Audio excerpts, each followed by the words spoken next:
Hello everyone, welcome to our class number 16 of national income. कल की class में जो हमने संडे करी थी 2 घंटे की क्लास, उसमें हमने कुछ न्यूमेरिकल्स डिस्कस करे थे जो कि मोस्ट इंपॉर्टेंट थे।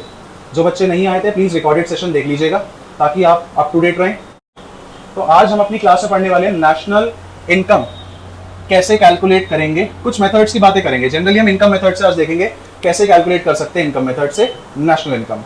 बेटा हमने एक चीज़ बात करी थी, किसी को याद है कि देश में इनकम कैसे जनरेट हो रही थी? एग्जैक्टली यानी हाउस होल्ड्स ने कुछ फैक्टर सर्विसेज दी थी, उसके बदले में क्या मिला था? कुछ पेमेंट्स दी थी। किसने? फर्म्स ने हाउस होल्ड्स को दी थी। वही हमारी कहीं ना कहीं क्या थी? फैक्टर इनकम थी हाउस होल्ड्स के लिए और फैक्टर पेमेंट्स थी किसके लिए? फर्म्स के लिए। यानी मैंने एक चीज और बताई थी, जितनी किसी की इनकम उतना ही किसी का खर्चा और उतना ही देश में प्रोडक्शन हो रहा था। याद है जब न्यूमेरिकल स्टार्ट कर रहे थे चीज मैंने बताई थी? याद आ रही है? तो बेटा अगर या तो मैं देश में जितना प्रोडक्शन हो रहा है उस सब की मनी वैल्यू कैलकुलेट कर लूं, या फिर जितने भी लोग हमारे आसपास काम कर रहे हैं उन सब की इनकम देख लूं, या फिर जितने आसपास हमारे लोग हैं यानी जितने भी हमारे चारों सेक्टर्स हैं उन सबका खर्चा ऐड कर दूं। तीनों ही तरीके से मेरे पास देश की इनकम यानी नेशनल इनकम आ सकती है। राइट, बताया था बात। बट इन्हें भी अलग अलग लेवल्स पे देखा जा रहा था। जैसे कि सर ग्रॉस लेवल पे, एक प्रोडक्ट को ग्रॉस लेवल पे या नेट लेवल पे देख लेते थे। एक प्रोडक्ट है वो मेरे देश में तो बिक ही रहा है लेकिन बाहर भी बिक रहा है, तो क्या मेरी इनकम सिर्फ डोमेस्टिक इनकम है या मेरे देश से इनकम आ रही है? नहीं सर, बाहर से भी आ रही है। तो यानी डोमेस्टिक लेवल पे भी है कुछ चीजें, नेशनल लेवल पे भी है। प्रोडक्ट तो कांस्टेंट था, उसका कुछ करना ही नहीं था। उसके बाद यानी निर्मला सीतारमण जी का पैसा ऐड करूं या माइनस कर दूं, यानी फैक्टर कॉस्ट पे प्रोडक्ट को देखूं या फिर मार्केट प्राइस पे देखूं, क्या फर्क था सिर्फ इसमें? फैक्टर कॉस्ट और मार्केट प्राइस में क्या फर्क था? निर्मला सीतारमण जी का फर्क था, यानी टैक्सेस का फर्क था सिर्फ। अगर टैक्सेस को ऐड कर देता तो वो निर्मला सीतारमण जी का पैसा बन जाता। अगर टैक्सेस को हटा दो, अब टैक्सेस भी कौन से लिए थे हमने? इनडायरेक्ट टैक्सेस, नेट वाले। सर नेट मतलब बेटा निर्मला सीतारमण जी की जेब में कुछ टैक्सेस से पैसा आ भी रहा था और सब्सिडीज के फॉर्म में जा भी रहा था। तो यानी अगर देखा जाए तो हम तीनों ही मेथड से कैलकुलेट कर सकते थे देश की इनकम। उसी में से आज हम एक मेथड की बात करने जा रहे हैं जिसका नाम है क्या? Income method. बेटा इनकम मेथड से क्या निकल के आता है, क्या आप लोग कंक्लूजन निकालते हैं? इनकम मेथड में क्या क्या चीजें होनी चाहिए देश की इनकम कैलकुलेट करने के लिए? कौन बताएगा? नहीं, ये तो इसके कंपोनेंट्स है। मैं पूछना चाह रहा हूँ कि इनकम मेथड जो है उसमें मैं क्या क्या चीजें देखूं। चलो ये तो आपने बता दिया, ये मैंने लिखा हुआ है, profit, rent and royalty, interest, mix income and compensation. Domestic income and national income. चलिए गलत है ये। और कौन बताएगा? अभी बात करिए मैंने। इनकम मेथड क्या है? ऐसा कह सकते हैं बिल्कुल। चलिए इनकम मेथड में क्या है? सैलरी। इन शॉर्ट कंक्लूजन ये निकाल दूं, मेरे आसपास जितने भी लोग काम कर रहे हैं उन सबकी इनकम को जोड़ दो सर। बेटा उनकी इनकम 5 कैटेगरी में हमने कैटेगराइज करी है सर। कौन कौन सी? बेटा profit, rent and royalty, interest, mix income and compensation of employees. बेटा कॉम्पनसेशन ऑफ एम्प्लॉइज यानी सैलरीज के फॉर्म में जो पैसा आ रहा है, बताऊंगा। वो सैलरीज भी आपकी 3 तरीके की हो सकती हैं, या तो काइंड मिल जाए यानी नॉन मॉनेटरी बेनिफिट्स मिल जाए, या कुछ मॉनेटरी बेनिफिट जिसे हम वेजेस या सैलरीज इन कैश कह देते हैं, या तो कैश में मिल रही है या काइंड में मिल रही है, या फिर एम्प्लॉयर का कुछ कंट्रीब्यूशन जो सोशल सिक्योरिटी स्कीम के लिए होता है, जैसे ग्रेचुटी वगैरह दे दिया, कुछ ये चीजें। बताऊंगा ग्रेचुटी क्या होता है। Gratuity basically thank you gift होता है। जब कोई एम्प्लॉय बहुत साल से काम कर रहा होता है किसी भी एक ऑर्गेनाइजेशन में, या फिर इस टाइम पे आके वो रिटायरमेंट ले रहा है या वो रिजाइन कर रहा है, एक कहते हैं टेन्योर, एक स्पेसिफिक टेन्योर जो ऑर्गेनाइजेशन ने फिक्स करा है उसने वो अपना कंप्लीट कर दिया, अब वो रिजाइन कर रहा है, दूसरी कंपनी में शिफ्ट कर रहा है, तो तब मिलती है ग्रेचुटी। या फिर कोई ओल्ड एम्प्लॉय है वो रिजाइन ना करके हमारा रिटायर हो रहा है, तब जाके उसको एक थैंक यू गिफ्ट दिया जाता है, एक लमसम अमाउंट दिया जाता है एम्प्लॉयर के द्वारा। हमेशा एम्प्लॉयर का कॉन्ट्रीब्यूशन देखना है। कंफ्यूज करने के लिए आपको एम्प्लॉय का दे देगा, यहाँ पे ना इसकी जगह एम्प्लॉय का दे देगा, तो इसको नहीं लेना, हमेशा एम्प्लॉयर का कॉन्ट्रीब्यूशन लेना है। एम्प्लॉयर कंट्रीब्यूशन में क्या क्या चीजें आ जाएंगी? जैसे ग्रेचुटी आ गई आपकी, लेबर वेलफेयर फंड, जो हमारे यहाँ एम्प्लॉय काम कर रहे हैं उसके भलाई के लिए कुछ होता है ना, कुछ चीजें एक्स्ट्रा दे दी, वो फंड हमारा कंपनीज मेंटेन करके रखती हैं, ऐसी चीजें। ठीक है, आइए पहला कंपोनेंट पढ़ते हैं। बेटा देखो हमारे आसपास जितने भी लोग काम कर रहे हैं उनकी इनकम को हमने 5 पार्ट्स में बांटा है। पहला कौन सा बेटा? प्रॉफिट। बेटा प्रॉफिट कौन कमाएगा? सर कंपनीज यानी फर्म्स बोल दूं या फिर एंटरप्रेन्योर्स कह दूंगा, एक ही तो बात है। प्रॉफिट यानी जो फर्म्स कमा रही हैं, पहली कैटेगरी तो ये हो जाएगी। भाई पैसा कौन कौन सा हो सकता है? एक जो फर्म्स कमा रही है, एक इंटरेस्ट के फॉर्म में जो आ रहा है, एक रेंट या रॉयल्टी के फॉर्म में आ रहा है। अब रॉयल्टी क्या होती है कौन बताएगा?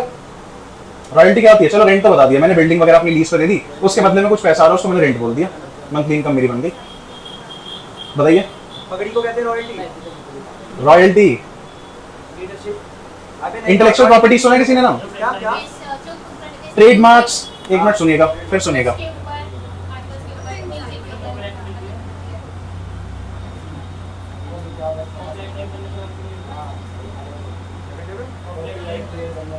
अच्छा हाँ, दादाजी बोल रहा है पेटेंट्स किसके होते हैं बेटा?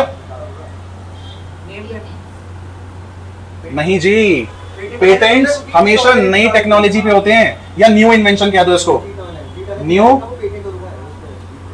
इन्वेंशन। ट्रेडमार्क्स किस पे होते हैं? नेम्स पे, लोगोस पे। याद आ रहा है कुछ? पहले पढ़ के आए हो? आ रहा है? नेम्स पे, लोगोस पे, सिंबल यूज कर लिया। सपोज किसी की फ्रेंचाइजी है या किसी का एक नाम है, जैसे कुछ भी ले लो, कौन सा नाम ले, बर्गर सिंह है या बर्गर किंग है। अब मैंने उनसे कहा, मैं कहा जी मैं आपके नाम का ना एक आउटलेट खोल लूंगा और आपके नाम से मैं बिजनेस चलाऊंगा, बहुत अच्छी सेल होगी। तो क्या वो मेरे को चलाने देगा? वो कहेगा भाई एक काम कर दे, तू मेरे नाम से पैसा कमाएगा ना, उस पैसे का कुछ परसेंटेज या कुछ रॉयल्टी मेरे को दे दियो। जो मैंने एसेट्स बनाई है उसका जो तू यूज कर रहा है ना, उससे तेरे को भी फायदा हो रहा है, कुछ उसके नाम का पैसा दे दियो मेरे को, उसको मैं रॉयल्टी बोल दूंगा। या कोई बात नहीं, चल तू मेरा म्यूजिक यूज कर रहा है, कोई बात नहीं, जो तो हमारा म्यूजिक यूज कर रहा है, कॉपीराइट उसका दे दियो, कॉपीराइट का पैसा दे दियो।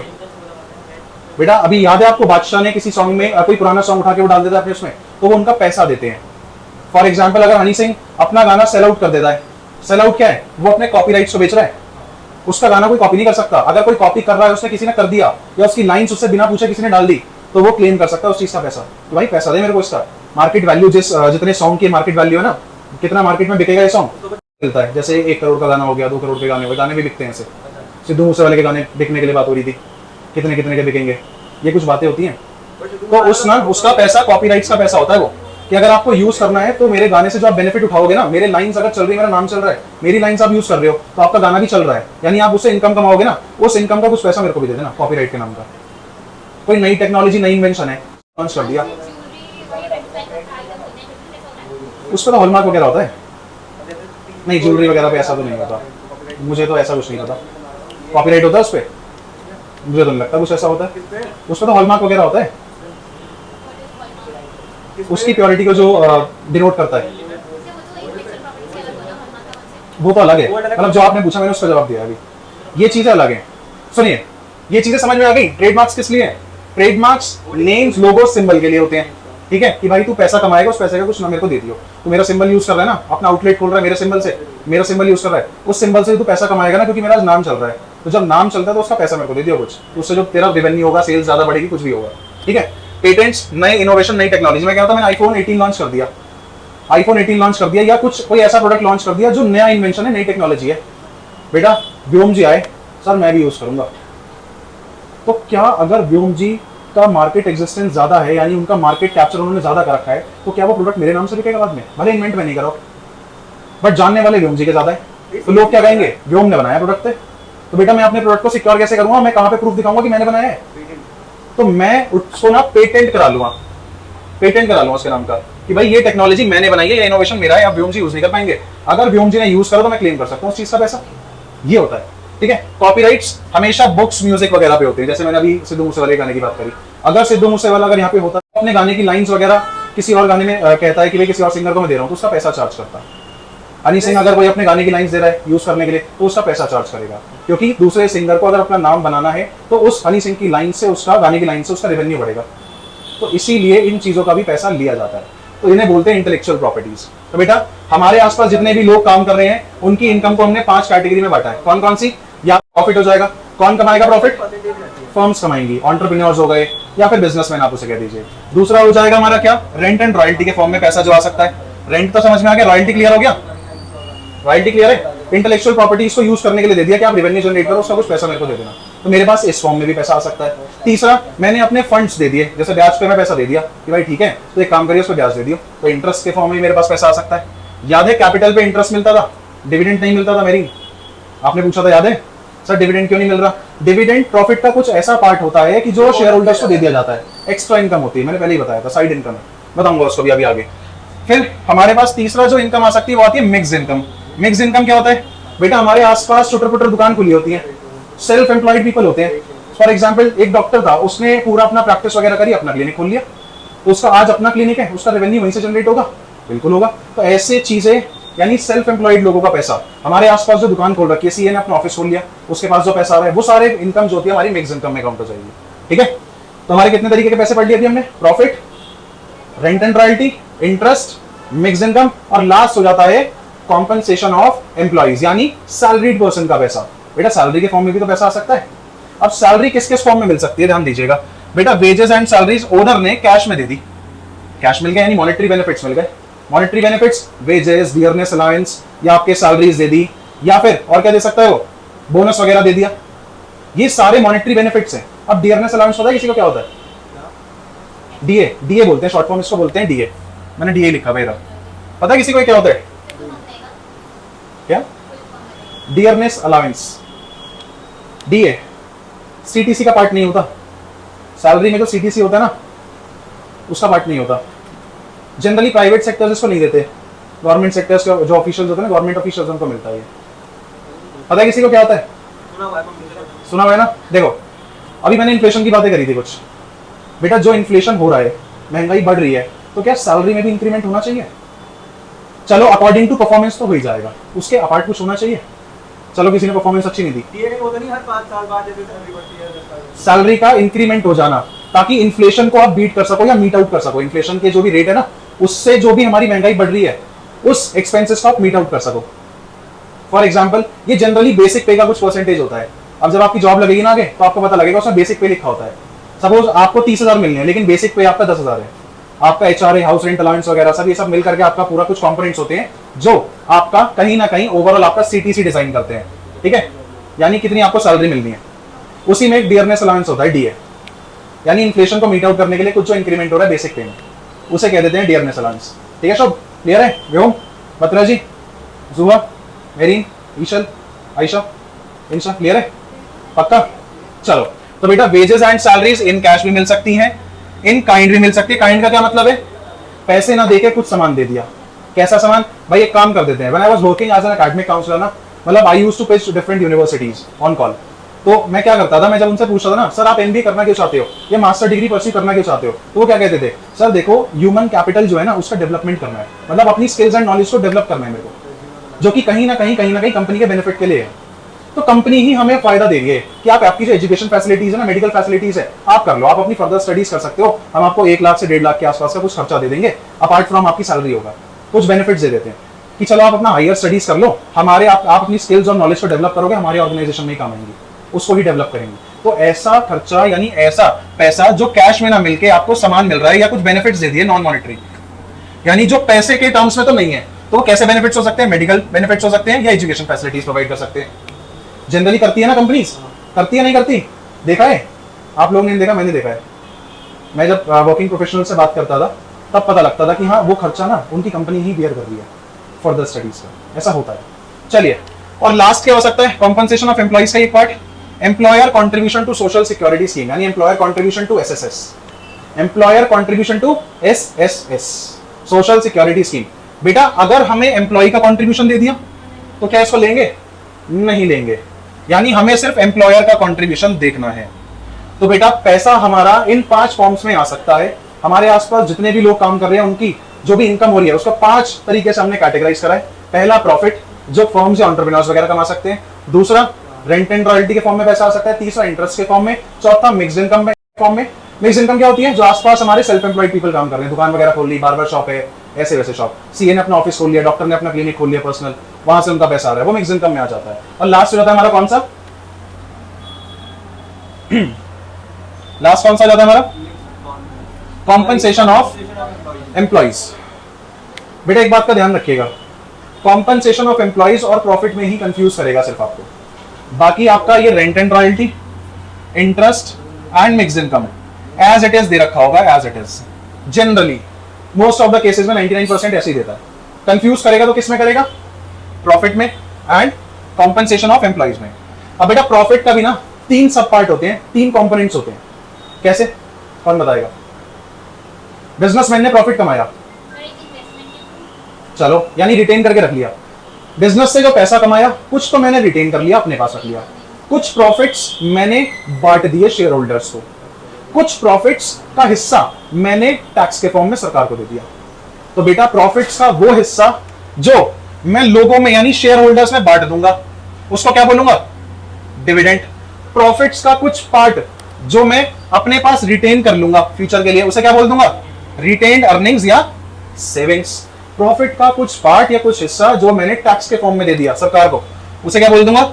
Corporate tax. तो बेटा कंफ्यूज सिर्फ आपको प्रॉफिट में और कॉम्पेंसेशन ऑफ एम्प्लॉइज में करेगा, बाकी तीनों एज इट इज मिलने वाले हैं आपको, इसमें कुछ कंफ्यूजन का पार्ट ही नहीं है। कभी कभार आपको कंफ्यूज करने के लिए एक चीज दे सकता है, 1% चांसेस है। देखो profit, rent and royalty and interest तीनों को मिला के हम बोल देते हैं ऑपरेटिंग सरप्लस। बस ये कभी कभार आपको कंफ्यूज कर देगा, 99% केसेस में ऐसा देता ही नहीं है, बट ये फिर भी बुक में लिखा हुआ था तो मैंने आपको बता दिया। ऐसा कई बार दे देता है, कई बार। तो ऑपरेटिंग सरप्लस किस चीज का सम होगा? बोलो बेटा।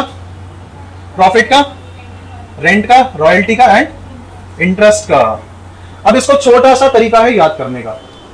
सर ये प्रॉफिट, इंटरेस्ट, मिक्स इनकम वगैरह मेरे से याद नहीं हो रही। सर इसका एक छोटा सा ना तरीका है, इसको मैं बोल दूंगा प्राइम। क्या बोल दूंगा? प्राइम बोल दूंगा इसको। देखो बेटा, P for profit, R for rent and royalty, I for interest, M for mix income and E for compensation of employees बोल देते हैं। इसको याद करने का तरीका वैसे तो C होना चाहिए, बट कॉम्पेंसेशन ऑफ एम्प्लॉइज बोल दिया। कॉम्पेंसेशन ऑफ एम्प्लॉइज के कितने पार्ट, यानी सैलरी मिल सकती है किस किस फॉर्म में? एक एम्प्लॉय को सैलरी किस किस फॉर्म में मिल सकती है?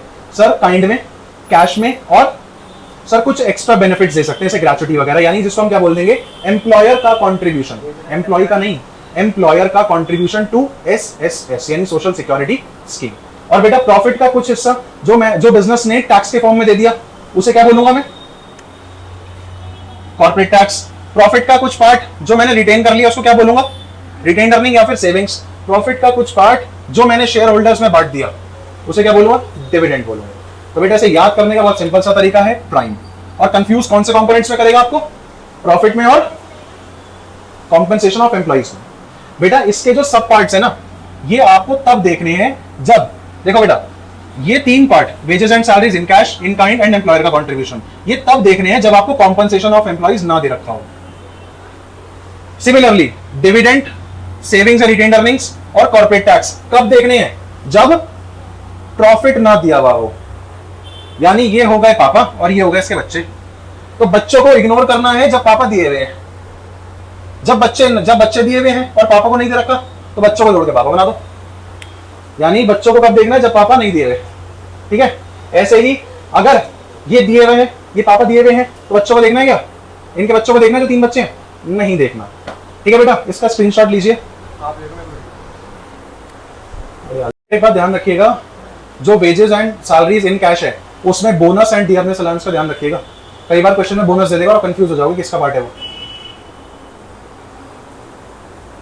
और कॉम्पेंसेशन ऑफ एम्प्लॉइज में हमें अगर कॉम्पेंसेशन ऑफ एम्प्लॉइज नहीं दिया हुआ तो चलो wages and salaries in cash, wages and salary in kind, और किसका कंट्रीब्यूशन लेना है? एम्प्लॉय का, एम्प्लॉयर का?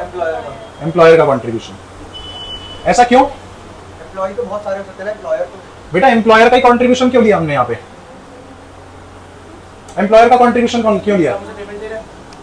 पेमेंट दे रहे हैं। सुनिएगा बेटा, जो ओनर होगा वही तो सैलरी देगा, जो ओनर है वही तो सैलरी देगा। इसीलिए एम्प्लॉयर ने जो बेनिफिट्स दिए एम्प्लॉय को वही तो लेंगे। क्या ये सैलरी यानी कैश के जो फॉर्म में मिल रही थी एम्प्लॉय दे रहा था एम्प्लॉयर को, या एम्प्लॉयर दे रहा था एम्प्लॉय को? एम्प्लॉयर दे रहा था। क्या जो काइंड में बेनिफिट्स दिए, नॉन मॉनेटरी टर्म्स में जो बेनिफिट दिए, क्या एम्प्लॉय ने दिए थे? एम्प्लॉयर ने एम्प्लॉय को दिए थे, ना कि एम्प्लॉय ने एम्प्लॉयर को दिए थे। तो बेटा किसका कंट्रीब्यूशन लेंगे लास्ट में? एम्प्लॉयर का या एम्प्लॉय का? एम्प्लॉयर का, क्योंकि सैलरीज वगैरह तो एम्प्लॉयर ही देगा ना। इसीलिए अगर एम्प्लॉय का कंट्रीब्यूशन दिया हुआ है उसको इग्नोर कर देना है। और इन तीनों को भी कब लेना है? जब कॉम्पेंसेशन ना दिया हो। इन तीनों को ऐड करके बन जाएगा हमारा कॉम्पेंसेशन ऑफ एम्प्लॉय। सिमिलरली इन तीनों को ऐड करके हमारा क्या बन जाएगा? प्रॉफिट बन जाएगा। Gratuity and labour welfare fund.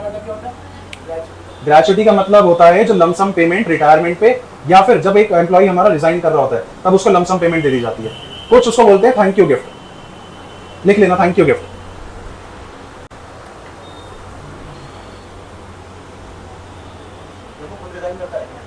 हाँ रिजाइन, देखो ऐसा है ना, सपोज आपसे ना कॉन्ट्रैक्ट साइन कराया जाता है। जब आप जॉब के लिए जाओगे ना 2 साल का बॉन्ड साइन कराया जाएगा, एक चेक लिया जाएगा आपसे कि इतने लाख अगर आप पहले छोड़ देते हो तो आप ये पैसा हमारा हो जाएगा, ऐसे करके आप लीगली बाउंड होते हैं, एग्रीमेंट साइन कराया जाता है। तो आप उस कहते हैं टेन्योर को अगर आपने फुलफिल कर दिया, उसके बाद अगर आप रिजाइन दे रहे होते हो तो एम्प्लॉयर आपको ग्रेचुइटी देता है। जनरली 5 साल के आसपास का कुछ टेन्योर वगैरह होता है, लमसम पेमेंट होती है। हाँ, अगर इन केस किसी एम्प्लॉय की डेथ हो जाती है उससे पहले ही, तब भी मिल सकता है, बट वो बहुत रेयर केस होता है। अगर किसी की डेथ होगी तब भी दे सकते हैं उसके फैमिली को। जनरली ये हमारे पब्लिक सेक्टर यानी गवर्नमेंट ऑफिशियल्स को मिलता है, ना कि प्राइवेट वालों को। बहुत रेयर होता है प्राइवेट वालों को, बहुत रेयर। इंटरमीडिएट और फाइनल गुड से जो क्वेश्चन दे रखे हैं नोट्स में करके लाइएगा, कल डिस्कस करेंगे। प्रोडक्शन बाउंड्री का कॉन्सेप्ट पता है किसी को? बेटा एक छोटा सा टॉपिक कवर कर रहे हैं, ऐसे ही मैं बोल रहा हूँ उसको। डेप्रिसिएशन और कैपिटल लॉस तो मैंने नोट्स के फॉर्म में भेज दिया था, वॉइस नोट भेज दिया था आप लोग को ग्रुप पे। डिफरेंस क्लियर हो गया था? किसने सुना था वो वॉइस नोट? आयशा ने, ईशल ने, व्योम जी ने। कैपिटल और डेप्रिसिएशन के बीच का डिफरेंस सुन लिया था? बताने को क्या लगाते हैं डेप्रिसिएशन होता है, लगाते हैं। कैपिटल लॉस क्या है? सुना ही नहीं है, सुना ही नहीं है। Very good, very good. बेटा प्रोडक्शन बाउंड्री क्या है, किसी को पता है? पता है किसी को? प्रोडक्शन बाउंड्री, प्रोडक्शन बाउंड्री एक वो कॉन्सेप्ट है जिससे हम गुड्स को आइडेंटिफाई कर सकते हैं कि या तो वो फाइनल है या वो इंटरमीडिएट है। क्लियर है? यानी प्रोडक्शन बाउंड्री एक वो कॉन्सेप्ट है जिससे हम गुड्स को आइडेंटिफाई कर सकते हैं कि वो या तो हमारा इंटरमीडिएट है या फाइनल है। ठीक है सर, आपने इंटरमीडिएट और फाइनल का तो पहले डिफरेंस बता दिया था। अगर किसी गुड को हम या तो रीसेल के लिए यूज कर रहे हैं या फर्दर प्रोडक्शन के लिए कर रहे हैं with in the same year, तो उस गुड को क्या कह देंगे? इंटरमीडिएट गुड कह देंगे। लेकिन सर अगर कंज्यूमर यूज कर रहा है डायरेक्ट कंजम्पशन के लिए किसी गुड को, या फिर फर्म्स इन्वेस्टमेंट के लिए कर रही है, तो उसको फाइनल गुड कह देंगे। बट सर प्रोडक्शन बाउंड्री का कॉन्सेप्ट भी आपको आइडेंटिफाई करने में मदद करेगा। प्रोडक्शन बाउंड्री आप एक ऐसा समझिए, प्रोडक्शन बाउंड्री एक ऐसी लाइन है, ये बाउंड्री है। अगर तो प्रोडक्शन बाउंड्री के लेफ्ट साइड पे है कोई गुड तो उसे कह देंगे इंटरमीडिएट गुड, और राइट साइड यानी प्रोडक्शन बाउंड्री क्रॉस कर गया तो उसे फाइनल गुड कह देंगे। अब सुनिएगा, ये ऐसे लिखना नहीं है, समझाने के लिए है कि ये एक बाउंड्री है। अगर किसी भी गुड ने अगर ये प्रोडक्शन बाउंड्री को क्रॉस कर दिया तो वो फाइनल गुड बन जाएगा। अगर उसने प्रोडक्शन बाउंड्री को क्रॉस नहीं करा तो वो क्या कहलाएगा? Intermediate good. अब सुनिएगा इसकी डेफिनेशन। मैंने इंटरमीडिएट गुड्स के कुछ एक्स्ट्रा पॉइंट्स लिखवाए थे। Intermediate goods ready to use नहीं होते। एक बिजनेस दूसरे बिजनेस से खरीदता है, उनकी डिराइव्ड डिमांड होती है, यानी उनकी डिमांड किसी दूसरे प्रोडक्ट पे डिपेंड करेगी। कैसे सर? मिल्क की डिमांड ना डिपेंड करेगी एक टी स्टॉल जिस बंदे ने लगा रखा है उसकी सेल कितनी हो रही है चाय की, हाँ या ना? चाय की सेल अगर ज्यादा हो रही होगी तो मिल्क की डिमांड ज्यादा करेगा। यानी एक गुड की डिमांड दूसरे पे डिपेंडेंट है। ऐसा मान लीजिए अगर बच्चे ही नहीं है तो चॉक डस्टर्स लेके करूंगा क्या मैं? ये मार्कर या ये जो डस्टर है हमारा पड़ा है, कहां गया डस्टर? मैं किसने ले लिया डस्टर? शोक डस्टर लेके बैठे हो। ये डस्टर मैं क्या करूंगा अगर आप ही लोग नहीं होगे तो? सर यूट्यूब पे वीडियोस डाल दीजिएगा फ्री में। बेटा ऐसा नहीं होता है, ठीक है? तो बेटा अगर किसी भी गुड में और वैल्यू एडिशन हो सकता है, मैंने बोला था एक last point, intermediate good ready to use नहीं होते। क्यों? क्योंकि उसमें अभी और वैल्यू एडिशन होना बाकी होता है। तो अगर किसी भी एक गुड में जितना वैल्यू एडिशन हो सकता है या अभी वैल्यू एडिशन उसमें हो सकता है, तो उस गुड को मैं कह दूंगा कि सर वो good with in the production boundary है, यानी इस एरिया में है with in the production boundary. तो उस गुड को मैं कौन सा गुड कहूंगा? फाइनल या इंटरमीडिएट? इंटरमीडिएट गुड कंसीडर करेंगे। अगर किसी गुड्स में और वैल्यू एडिशन हो सकता है तो उस गुड्स को मैं कह दूंगा इंटरमीडिएट गुड है, यानी वो good with in the production boundary है। लेकिन सर अगर किसी गुड में वैल्यू एडिशन अब नहीं हो सकता, यानी उसने अगर प्रोडक्शन बाउंड्री को क्रॉस कर दिया, तो सर वो गुड बन जाता है फाइनल गुड। बेटा ये फर्नीचर का एग्जांपल ले लेते हैं। ये फुल्ली फर्निश्ड है, आज आप इस पे बैठे हो, पर इसका प्रोसेस कैसे स्टार्ट हुआ होगा? पहले पेड़ उगाए होंगे, पौधा लगाया होगा, पेड़ बना होगा, फिर उसको काटा होगा। क्या काटने के साथ ऐसे ही रख दिया? सर उससे लकड़ियां काटी, डिजाइन बनाया, फ्रेमवर्क एक ढांचा तैयार करा, उसके बाद सर कुछ मटेरियल जो उसके ऊपर स्पंज वगैरह लगता है वो ऐड करा, लेयर्स ऐड करी, लेदर की लेयर या किसी और चीज का कपड़ा वगैरह ऐड करा, तब जाके ये रेडी टू यूज बना सोफा हमारा, हाँ या ना? ये सोफे का एग्जांपल लिया है। ऐसे ही फर्नीचर, पेड़ लगाया होगा यानी पौधा लगाया होगा, पेड़ बना होगा, फिर काटा होगा, लकड़ियां काटी होंगी, डिजाइन बनाया होगा, ऐसा डिजाइन तैयार करा, उसके ऊपर माइका वगैरह लगा के सब फिनिशिंग करके तब आपके सामने पड़ा है। तो बेटा ये जो फर्नीचर है, क्या प्रोडक्शन बाउंड्री के हिसाब से ये फाइनल गुड है, इंटरमीडिएट गुड है? फाइनल गुड है। लेकिन इसका पूरा प्रोसेस जब तक वैल्यू ऐड हो पा रही थी इसके अंदर, तब वो कहां पे था? इंटरमीडिएट गुड था, यानी with in the production boundary था। सर इस एरिया में था। लेकिन आज जब ये फर्नीचर बन चुका है तो सर इसने इस बाउंड्री को क्रॉस कर दिया है, तो अब वो कौन सा गुड बन चुका है बेटा? फाइनल गुड बन चुका है। आज की क्लास हमारी इतनी ही थी। ये प्रोडक्शन बाउंड्री का कॉन्सेप्ट हमारा रह गया था, वो हमने कवर कर दिया। ठीक है।